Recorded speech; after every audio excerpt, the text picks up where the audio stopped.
स्मिता शर्मा शायद उनका नाम, एएनआई की जो वो पॉडकास्ट करती हैं, तो उसमें ही वाज एक्सप्लेनिंग इंडिया की जो ग्रैंड स्ट्रैटेजी है, इसे लेवल्स में बता रहे थे कि पहला हमारा first priority is our neighbourhood, and then the second is our extended neighbourhood. Neighbourhood में पाकिस्तान, बांग्लादेश ये सब आ जाते हैं, साउथ एशिया। जब वो एक्सटेंडेड नेबरहुड की बात कर रहे हैं तो वो सेंट्रल एशिया और गल्फ की बात कर रहे हैं, सेकंड प्रायोरिटी। थर्ड प्रायोरिटी उनकी वो सेइंग मेजर वर्ल्ड पावर्स यानी रशिया, चाइना, अमेरिका के साथ जो ताल्लुकात है। फोर्थ वो ग्लोबल साउथ बता रहे थे जिसमें उनकी प्रायोरिटी अफ्रीका है।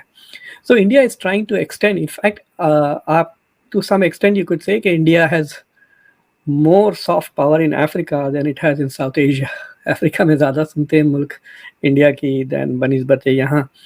सो we will see India has a long way to go. मतलब देखिए, दो चीज़ें जब तक आप नहीं करेंगे, जब तक आप फुल्ली हेजेमोनिक नहीं बन सकते, और वो दो चीज़ें हैं कि आप दूसरे मुल्कों को जब तक सिक्योरिटी गारंटीज नहीं दे सकते, यानी अगर आपको कोई हमला करा तो हम आपको आके बचा लेंगे, जैसा कि यूएस इज प्रॉमिसिंग इंडिया कि अगर चाइना तुमको हमला करेगा, अगर तुम हमारे साथ मिलिट्री अलायंस करोगे तो we will come to your support, जैसा US is promising to Taiwan, जैसा US is helping Ukraine.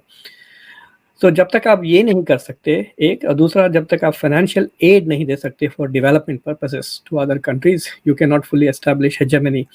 The third आपकी कौम के लोग इब्राहिमिक आइडियोलॉजी से फ्री ही नहीं हो पाते, हमेशा चाहते हैं कि किसी पर जा कर के कब्जा कर लें और उससे उस कब्जे का में रहने के लिए और उसको सुरक्षा देने के लिए उसकी कीमत वसूलें, जिसको आप जिम्नी टैक्स बोलते हैं।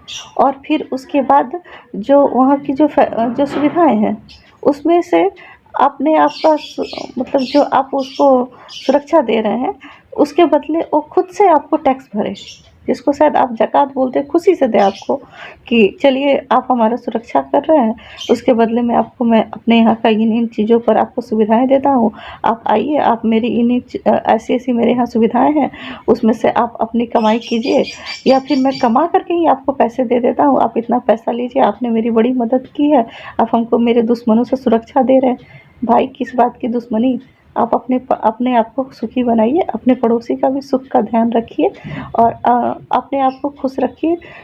मतलब कि दुनिया को खुश रखने का वसुधैव कुटुंबकम वाली भावना कभी नहीं आने देते। यही अब्राहमिक सोच है कि हमेशा किसी को जिम्मी बनाओ और किसी से ज़कात वसूलो।